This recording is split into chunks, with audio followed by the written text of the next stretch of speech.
Do you know what I grow tired of hearing? I just do. I grow tired of people, and this is not just the coaches. So my dad was a high school coach, become college coach, become AAU coach. My brother has been an assistant coach in college basketball for 25 years. So I come from a family of coaches. I have coached one game. Do you guys know this? That I'm 0-1 as a high school coach. I don't know if you guys know that. This is a true story. I went to Notre Dame. I sat out for a year at Golden West College, and I didn't play at junior college. Instead, I would practice with the team, and then I would help coach the team during games, and I would also kind of help coach at my high school for high school games.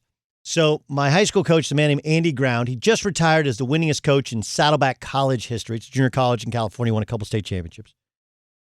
And he got thrown out of a game against Santa Ana Valley. He had other assistants, but he's like, Doug, you take it. So we ran good inbounds plays. We went to double overtime and lost by a point. I am 0-1 as a high school fill-in coach.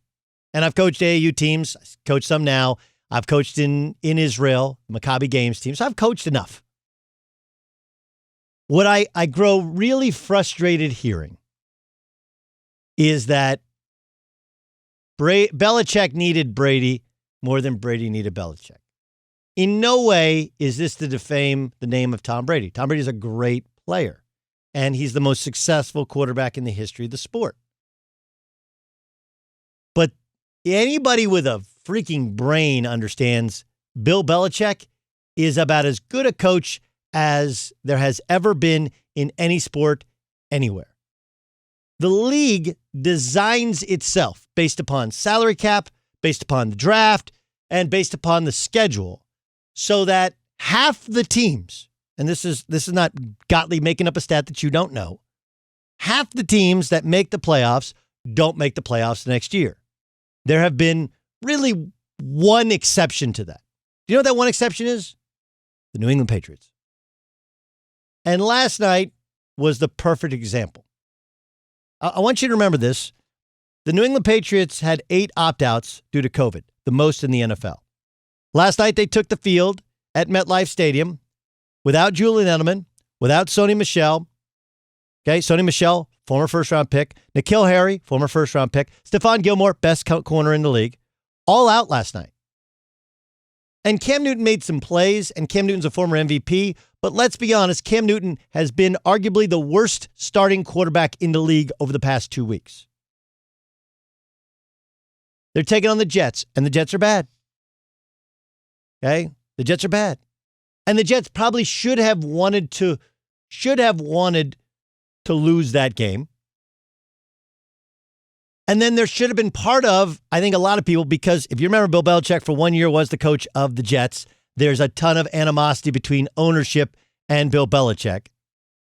And this dates back to Parcells and him, and I don't need to go into the history of it. You can look it up, or we could discuss it elsewhere. But there is no world in which I live in that the Patriots deserved to win that game. No world. Well, except for the one that Bill Belichick is in, because he's that good. There is no possible reason they should have won that. And you can sit here and tell me that the Jets stink. Look, the Jets may stink.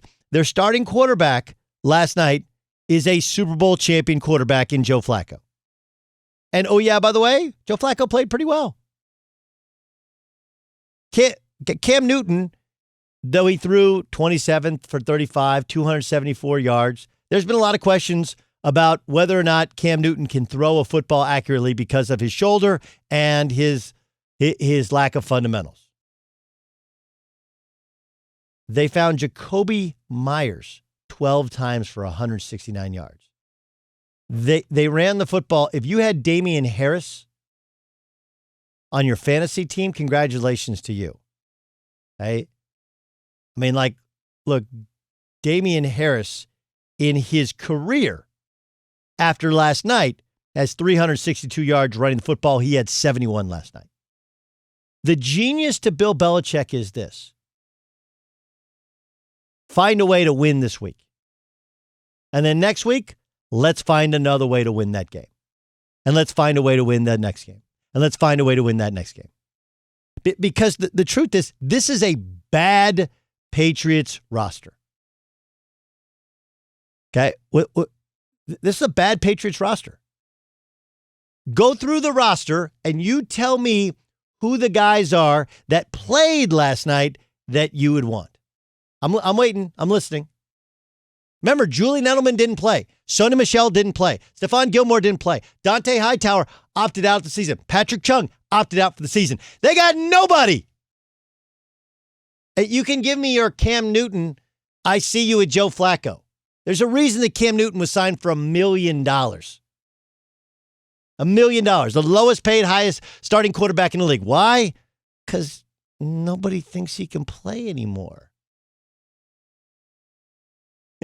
If somebody thought he could play, they would have tried to trade for him at the trade deadline. Cam Newton, you ready for this? 2 touchdown passes and 7 interceptions on the season. He's rushed for 8 touchdowns because they found a way to win 3 games.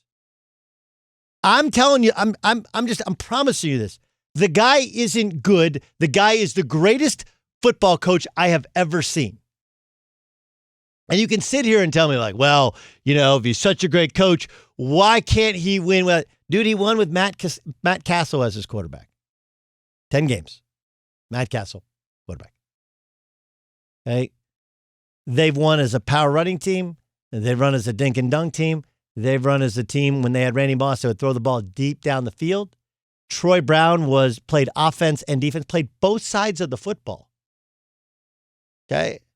By the way, yes, they beat the Jets last night and came from behind in kind of bizarre fashion to win that game. The other 2 wins? The Dolphins, probably a playoff team. Raiders, probably a playoff team. They carry the banner of being the Patriots, which is anyone's biggest game. And I'll grant you there's no home field advantage this year, so it's different. With a quarterback who struggles to throw the football, with a starting running back who can't stay healthy, with a wide receiver who everybody thinks should just take the year off because he's playing for the wrong team, without Rob Gronkowski, without Dante Hightower, without Patrick Chung. Look, coaching matters. I don't know when we got to this place to where everything is about players. Players ain't everything, dude. It ain't. I understand that no one's won without really good players. Understood. All right. But as it's been explained to me in the NFL by many of my friends who work in the league, everybody's got good players. It's the NFL. There's no other professional sports football league. None. You can give me Canada. Nobody's leaving the NFL to play in Canada. There really is no more arena league. This is the best of the best of the best. And yes, injuries and opt-outs do determine things. But what determines who wins and who loses in the NFL? Usually 2 things. 1, some teams just have a star player who's a little bit better and he makes a play. And 2, coaching. It absolutely matters. Coaches either find a way to win games or find a way to lose games. And last night for Bill Belichick, it was a virtuoso. A virtuoso. It'll just go down as a 3rd win on a 6 or 7 win season. But that sucker, with his staff and his ability to, I don't know, I talked to Sean McVay about this. Sean McVay will tell anybody who listens, the guy is unbelievable. In the Super Bowl, when the Rams, who had this powerful offense that scored all of 3 points, right? The Rams, the Patriots completely confused them and befuddled them for the first half. They go in the locker room, they work on some things, they come out in the second half, the Patriots have an injury, and they completely change defensive styles. That's Belichick. It's the ability to remake yourself, remake your team. Figure out a way, it's a jigsaw puzzle. How do I put it together for this week? And then mess it all up, put together another puzzle the next week. He's a pragmatist. 3-4? Okay. 4-3? Okay. Nickel, okay. Dime, okay. But let's just run the ball. They used to be a short and intermediate underneath throwing because they had Tom Brady who could pick apart a defense and find the one mismatch. Now they have a guy, he's the opposite of accurate. But he's 6'5", he's 240 some odd pounds. Whatever he does best, that's what we're going to do. 8 opt-outs. No Edelman. No Sony Michel. No N'Keal Harry. No Stephon Gilmore. No reason to win that game.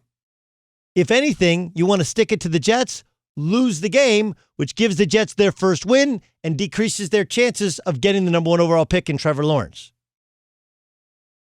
But that ain't Bill Belichick. Find a way to win this game. And then you know what he's doing today at the office? He's finding a way to win the next game.